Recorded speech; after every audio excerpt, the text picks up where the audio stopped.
ചേട്ടനാണെങ്കിൽ ചേച്ചിയുടെ ഏത് ഫീച്ചറാണ് ഏറ്റവും കൂടുതൽ കോംപ്ലിമെന്റ് ചെയ്യുന്നത്? കാരണം മൈഥിലി എന്ന് പറയുന്ന ആക്ട്രസിന് ഒരു ഹൈലൈറ്റ് ആണ് കണ്ണും ചിരിയും ഒക്കെ. എനിക്ക് ആക്ച്വലി മൈഥിലി എന്ന് പറയുന്ന ആക്ട്രസിനെക്കാട്ടും കൂടുതൽ ഞങ്ങൾ നല്ല ഫ്രണ്ട്സ് ആയിരുന്നു. ആക്ച്വലി ഞങ്ങൾ പരിചയപ്പെട്ട ടൈം തൊട്ട്. പിന്നെ ഭയങ്കര ഹെൽപ്പിംഗ് മെന്റാലിറ്റിയാണ്. ആരെ കണ്ടാലും ഭാര്യക്ക് വരി കൊടുക്കുക എന്നൊക്കെ ഉള്ള പരിപാടിയായിരുന്നു.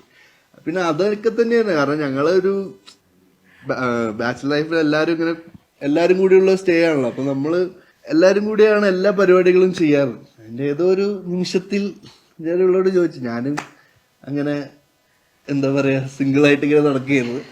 നോക്കിയാ എന്നാ പിന്നെ നമുക്ക് നോക്കിയാലോ പരിപാടി എന്നുള്ള ഇത്. മൈഥിലി എന്നുള്ള ഫ്രണ്ടും മൈഥിലി ഒരു വൈഫായിട്ടും ഉള്ള വ്യത്യാസങ്ങൾ എന്തൊക്കെയാണ്? വൈഫായിട്ട് ആക്ച്വലി ഞാൻ ബാച്ചിലർ ആകുമ്പോ എനിക്ക് കുക്കിംഗ് ഒന്നും അറിയില്ല. ഞാൻ എപ്പോഴും ഹോട്ടലിൽ നിന്നാണ് ഫുഡ് പരിപാടിയും കഴിക്കല്. ഇവിടെ വന്നതിന് ശേഷം ഞാൻ വീട്ടിൽ നിന്ന് ഭക്ഷണം കഴിച്ചു തുടങ്ങി. രാവിലത്തെ ഇത് ചായ എനിക്ക് എല്ലാ പരിപാടിയും ഇവളാണ് നോക്കാറ്. പിന്നെ as a mother also she is like, എനിക്ക് ഒരു ലിമിറ്റ് ഉണ്ട് വാവേന്റെ അടുത്ത്. കാരണം വാവ ഉറങ്ങാനും പാല് കൊടുക്കാനും ഉറക്കാനൊക്കെ വെക്കേ പറ്റുള്ളൂ. ഞാൻ എടുത്ത് നടക്കുമ്പോൾ ഹീസ് ഹാപ്പി, അങ്ങനത്തെ എല്ലാ കാര്യവും ഓക്കെയാണ്. പക്ഷെ ഒരു ലിമിറ്റ് കഴിഞ്ഞാൽ അത് അമ്മേന്റെ അടുത്തേക്ക് തന്നെ പോവുള്ളൂ. As a mother and wife I'm really happy. ചേച്ചിയാണോ കുക്കിംഗ് ഒക്കെ ചെയ്യാറ്? ചേച്ചിയുടെ ഏറ്റവും ഫേവറേറ്റ് ആയിട്ടുള്ള ചേട്ടന്റെ ഫുഡ് ഏതാണ്? ബീഫ് കറി, ലിവർ, കറി, ഇതൊക്കെ തന്നെ. നോൺ വെജ് ഹൈലൈറ്റ് ആണ്. Purely carnivorous. ഞങ്ങൾ ബ്രേക്ക്ഫാസ്റ്റ് മുതൽ നോൺ വെജ് കഴിക്കാൻ ആഗ്രഹിക്കുന്നത്. ഓക്കെ. അപ്പൊ മൈഥിലി എന്ന് പറയുമ്പോൾ നമുക്ക് മറ്റേ ഒരുപാട് നല്ല സിനിമകൾ ചെയ്തു, അങ്ങനെ ലൈം ലൈറ്റിൽ നിന്ന ഒരാള് ഇപ്പോഴാണെങ്കിൽ കുടുംബിനിയായി, അമ്മയായി. സോ ആ ഒരു ട്രാൻസ്ഫോർമേഷൻ ചേച്ചിക്ക് എങ്ങനെ ഉണ്ടായിരുന്നു? ഞാൻ പറഞ്ഞില്ലേ, ഒരു കുട്ടി ജനിക്കുന്നതിലൂടെ ഒരു അമ്മയും കൂടിയാണ്, ഒരു പേരൻസ് ആണ് ജനിക്കുന്നത്. അപ്പൊ അതൊരു ലൈഫിന്റെ പുതിയ എക്സ്പീരിയൻസ് ആണ് നമ്മളെ സംബന്ധിച്ചിടത്തോളം. ഒരു കുട്ടിയെ വളർത്തുക, കുട്ടിയുടെ ഓരോ നിമിഷങ്ങളും അതും ഭയങ്കരമായ മാജിക്കലാണ്. ഇതൊരു ഫ്രണ്ടാണ്. അത് അച്ഛനും മോനും ഫ്രണ്ട്സ് ആണ്.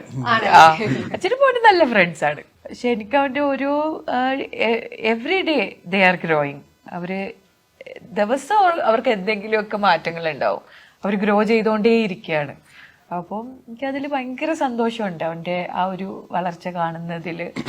പിന്നെ ഈ ഒരു മദർഹുഡ്, അതെല്ലാം ഞാൻ really I am enjoying it. ആരാണ് ബേബിക്ക് പേരിട്ടത്? അച്ഛൻ. ഞാൻ തന്നെ.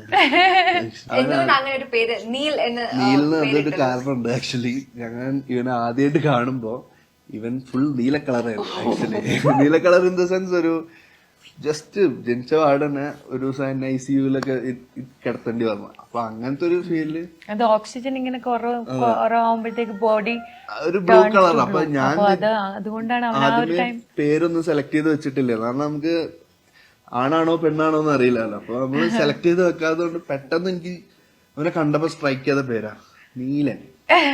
നമ്മള് മോഹൻലാൽ ഫാൻസ് ആണ്. അതെ, മംഗലശ്ശേരി ലൈലൊരെണ്ണം ഇടാന്ന് വിചാരിച്ചതാണ്.